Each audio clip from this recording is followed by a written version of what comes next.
Hello, chess enthusiasts. Today I have a game of an under 1,000 player playing against someone rated 2,000.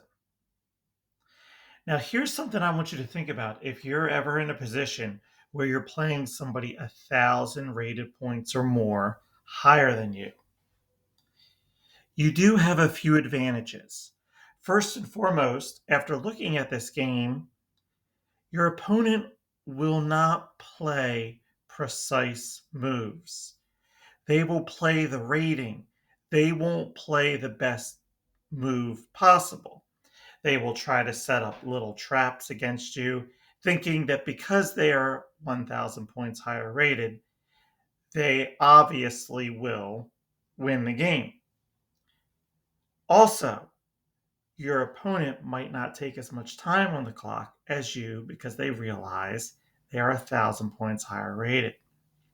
However, as we look in this game, Black had a few opportunities to really cause problems for White.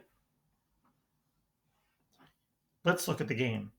White plays e4, e5, standard, knight f3, knight c6, bishop b5, and Black played knight f6. Now, this is called the Berlin defense, and it's something I don't recommend anyone play until you're a grandmaster. White plays castle. Black takes the pawn. White plays rook e1, and the standard move here is for Black to take this knight and put it here, so it attacks the bishop. And this has been analyzed and analyzed and analyzed. Vladimir Kramnik, one of the best GMs ever, really piloted this line in one of his World Chess Championship matches. And it gave White a small advantage. But what people are doing when they play White is they want to win. And you can create a position as Black where it makes it so frustrating for White to win that generally they may overstep and lose the game. Black, however, plays knight f6, which is okay. White takes the pawn on e5 and is looking for a trap. Whenever you see things like this, there are possible discovered checks. But Black wisely plays bishop e7, and now White plays queen e2. Thinking of some more traps along this file, Black attacks the knight, and then here is where White starts to get a little bit too aggressive.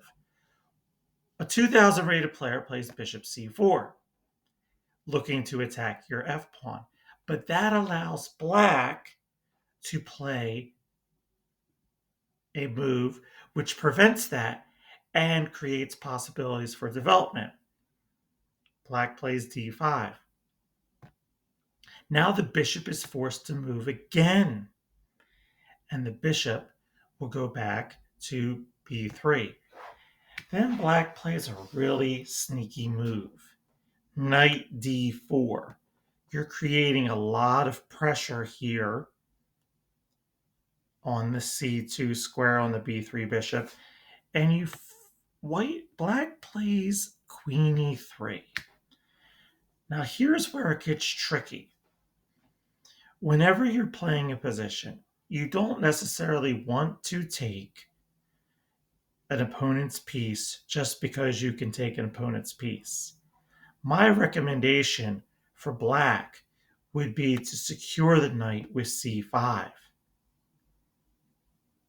Securing the knight with c5 causes a few problems. This queen can't really move. This bishop can become trapped at some point if it's not too careful. This bishop's here. This knight is back. So Black has more development and is about to castle soon. So just something to think about. However, Black takes the bishop here, and this is a case of where an under 1,000 player trades a beautiful knight for a bad white bishop and swings the game back in white's favor. A takes b3. Always take towards the center when you can. All hope is not lost, but black has traded off its knight for a bad bishop. Black castles gets its king to safety. No worries about that. There may be some little tactical ideas in here, but that's outside the scope of this video. White plays d4. Now, one thing you want to think about as an under 1,000 player is you want to think about, can I develop my pieces to better squares? So, for example, is there a better square for this bishop? Maybe f5, putting some pressure on c2, with a possible c5 coming, maybe bishop f5, rook c8, c5 possibilities. Maybe a bishop d6 and a rook e8 possibility. But black plays bishop to b4. Now, this is the opposite of what white was doing. White was moving its bishop, and black was attacking it. White can easily go c3 here and kick back the bishop. However, white decides to trade bishop d2, bishop takes d2, knight takes d2, bishop f5. So we have about an equal game here. However, that can change very quickly if you're not too careful. Again, white plays c4, and there's not really a threat here. Let's say black were to play h6, just to, give its king some safety just in case with back rank. This pawn is not really doing anything. If you take, you're actually giving black a great position. Double isolated b pawns can't really do much. So my recommendation is h6 here, maybe create some safety. Or thinking about, maybe I'll go rook c8 and get the pawn into the game too. Black plays knight e4, nothing wrong with that. White takes. Now here's where black gets in some trouble. Takes back with the pawn. Now, one of the things that black did wrong here is this pawn will now be very, very hard to defend. I would have recommended bishop takes, and if f3, bite the bullet and go back and accept double pawns if possible. However, when you take back with this pawn, you've given yourself a weakness that you cannot defend.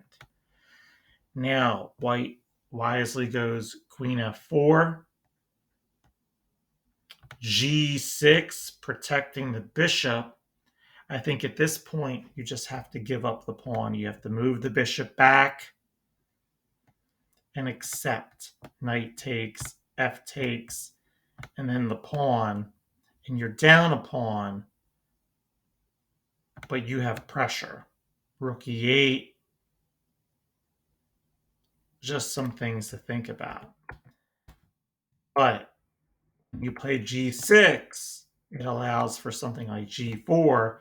Now, at this point, you've weakened the squares around your king, and you need to get your bishop out of there. However, white takes this pawn, and this is just a bad move. You give up a bishop for nothing, and there's a lot of threats going. So white takes the free bishop. Black now attacks the knight. This knight can move if it wants. There's many things that can happen here, but the simplest is just to take the pawn, attack the queen, and then a typical theme, double up the rooks. When you have an F pawn like this that can go to F6, trouble is brewing. So, for example, black plays F6.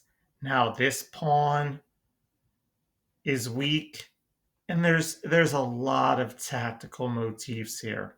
Let's just talk about what happened in the game. Knight D7.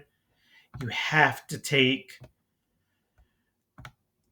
Now this rook is in some major danger. Luckily, this pawn is protected. Rook F7.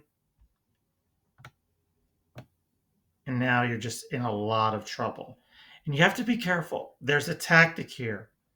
Think about where the queen can check. So black does take the knight, but that just allows a queen check. Queen takes D7. Queen G4. You want to keep your king off this file because it runs out of room. Rook E3, checkmate on H3 is coming. There's not much you can do. You can maybe go Queen B1. Then if they go King B2, you can go Queen G6. But once the trade happens, you're down a rook and it all's lost. Anyway, Queen A1, King G2, Queen A5, and then Rook H3, Queen blocks, and then checkmate. So one big takeaway is when you play someone that is so much more higher rated than you, they are not necessarily playing the most precise moves. And back to here, white gave black a few opportunities to develop with this D5 knight D4 combo that actually put black in a better position. I hope this helps, and good luck at reaching your 4-digit chess goal.